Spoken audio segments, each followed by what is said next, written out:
Hero, and today I'm going to be doing a review on the Object 704, the Tier 9 Russian TD before the 268. And if you're not interested particularly in grabbing the 704 or grinding the 268 line, I would definitely stick around because there are some useful information and stats that you could grab from this video, helping you if you do encounter a 704.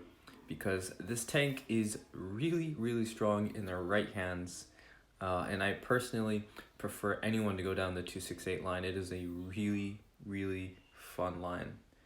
Not much can really be said negative about it other than the fact that well, you just can't get enough of it. I mean, for me it was every time I had to go up, I didn't really want to leave the tank behind. I just wanted to keep it. But I was trying to go through these pretty quickly because the grind is really long and I just wanted to get over it. With that said, if you guys do enjoy, please leave a like, comment down below what you'd like to see next. If I can do it, I'll probably have something set regarding my schedule, but I don't know for sure, so stick around and stay tuned. For today I have two replays. One of them's an ace and the other isn't. I put it on here because it has basically the same damage as the ace gameplay. So first and foremost, the Object 704. Out of the 11 tier 9s, it's 5th best in DPM at tier 9 for TDs.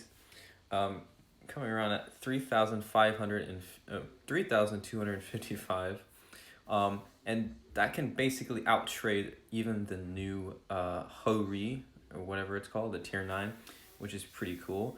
And out of the 11 has the third best penetration behind the Chinese WZ111 FG, whatever the heck that's called, and the new Ho-Ri Type 2. It's AP standard without calibrated is 286. You turn calibrated on, you get about around 300. APCR is at 329. With calibrated, you get 345, which is not bad at all.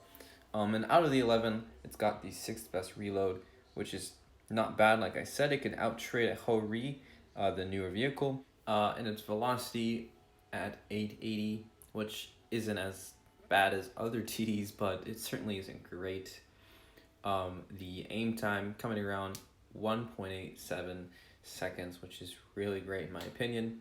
Dispersion at 0.353, which is spectacular in my opinion.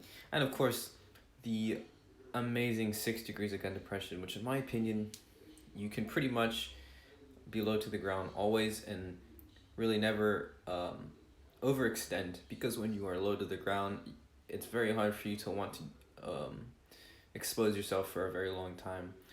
And that's kind of why a lot of people liked the T62A. But enough of the T62A, we'll get to that soon.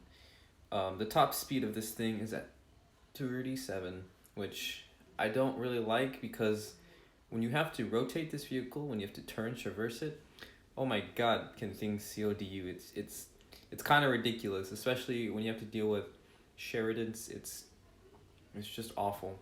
It's just really, it hurts. You know, you just can't do anything about it. You know, sometimes they get to you before you even get to the rock to counter them. Yeah, it's awful. And then the 31% camo value, 7 after shooting, which basically means you will be forgiven if you don't sit behind the bush when it's non-transparent. But you have to be careful because this thing isn't as low to the ground as many people may seem. Look at it, it looks pretty low. It's actually pretty large, and a lot of things can spot this if you fire. And you're not firing through a bush that is non-transparent. But this game you see in your screen, this is the loss. I didn't really say it was a loss, did I? Well, now you know. But this is the game that is not an ace. I wish it was an ace because it was a tier 10 game. But since it was a loss, I don't know. We'll let Wargaming figure it out. But Faust, a map I really don't like, especially being in a 704. Our team is kind of split. You can see the grill, and I can't really remember what medium went right. Decided to take the flank when their literal entire team is in front of us.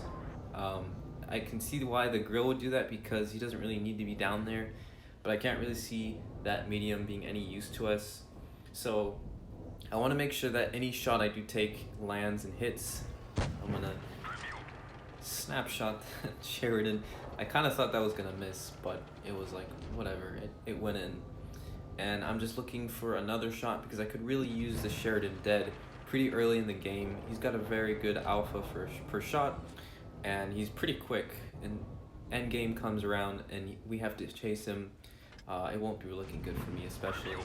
Put a nice 642 shot right into the side of that M103, bringing him down basically to a half of his hit points. So he's got 2 more shots for me and I could clear him. But now I'm seeing that my team is about to get overran by pretty much the entire red team. And, well, I can't really sit back and do nothing. I have to be involved.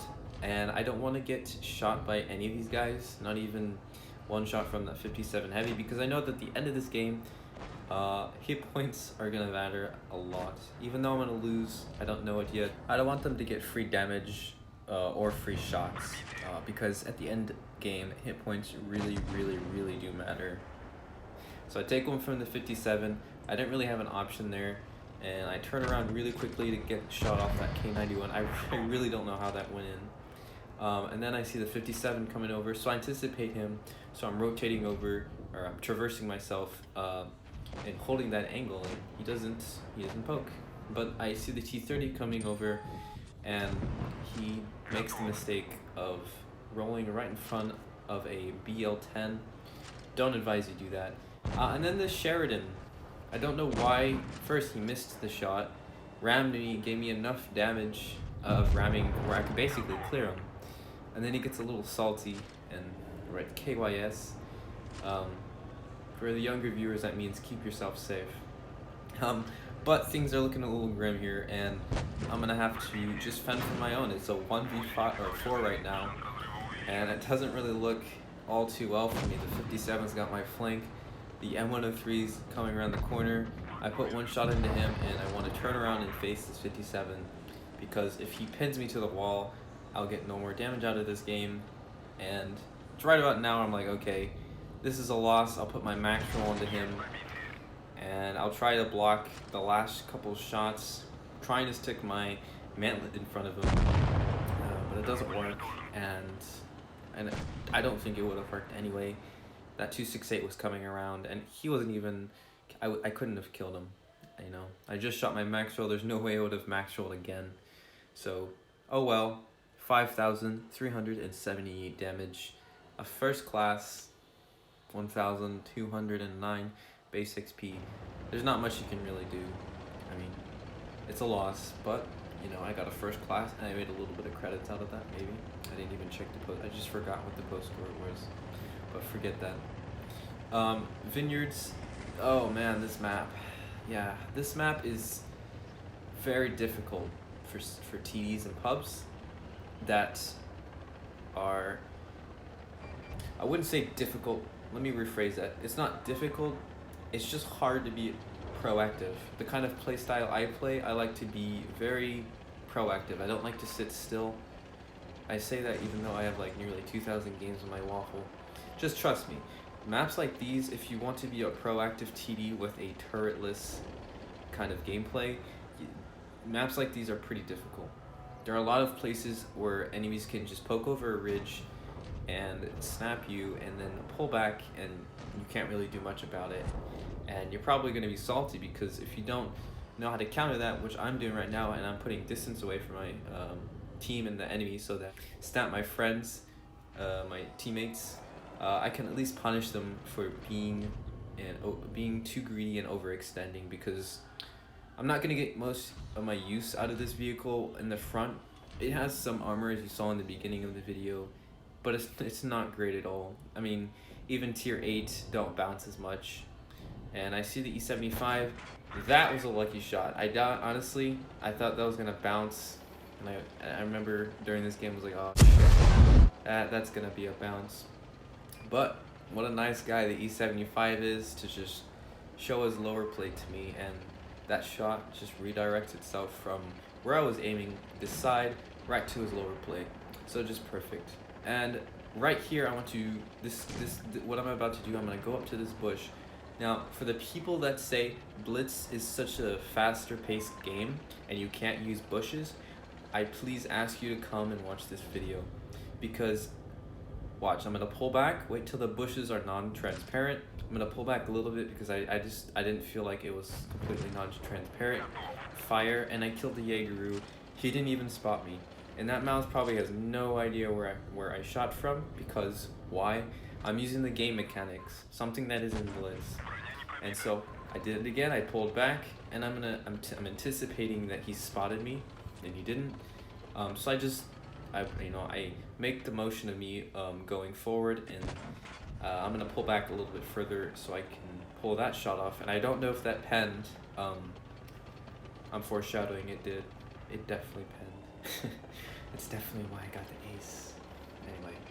Anyway, mouse is like, okay, I'm tired of this crap. I'm going to just go forward and try and deal with these guys. And now he's a one shot, so I'm not gonna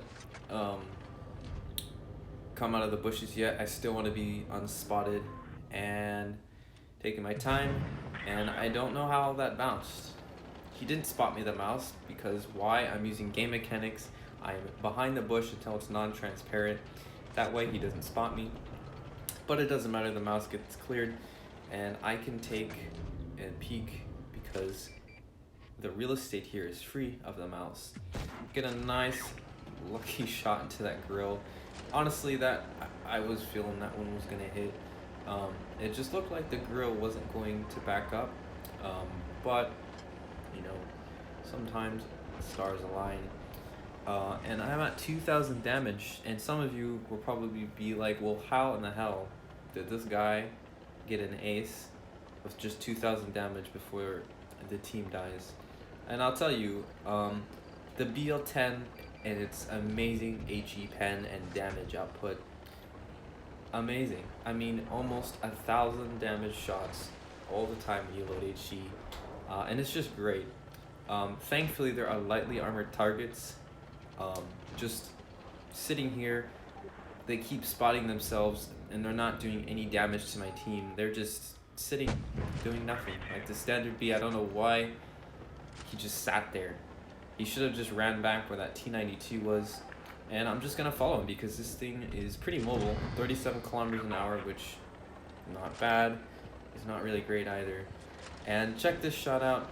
So if you guys have been counting, I've penned basically 3 to 4 shots before coming to this T92. So this last HE shot, yeah. There was no way I was trying to mess that shot up. I aimed very carefully and took my time. And that's the ace, 5,283 less, okay? Less than the first game. That's crazy in my opinion. That is crazy. But I hope you guys enjoyed. Those are my aces for today. Well, ace. I can't believe I said aces. Forgive me, RNGesus. When you go from the 704 to the 268, you learn a lot. You learn the big difference, but you also learn a play style, which is turretless TDs, and it's a very sophisticated TD kind of play style. You'll learn a lot if you ground to the Foch, if anyone has ground to the Foch. It's very complicated, and it's just a patient kind of gameplay. You're not camping, but you're definitely not being in the front lines as much, depending on the lineup, of course. So if you're going down this line, I highly recommend you do. If not, you know how to defeat it. So I'll catch you guys next time, and peace. Gotta take that playback over like yo. Hey, I'm out of there, I'm gone. Big racks, they long. I'm hot now, I'm on. Said I wouldn't be shit, they was wrong. I'm out of there, I'm gone.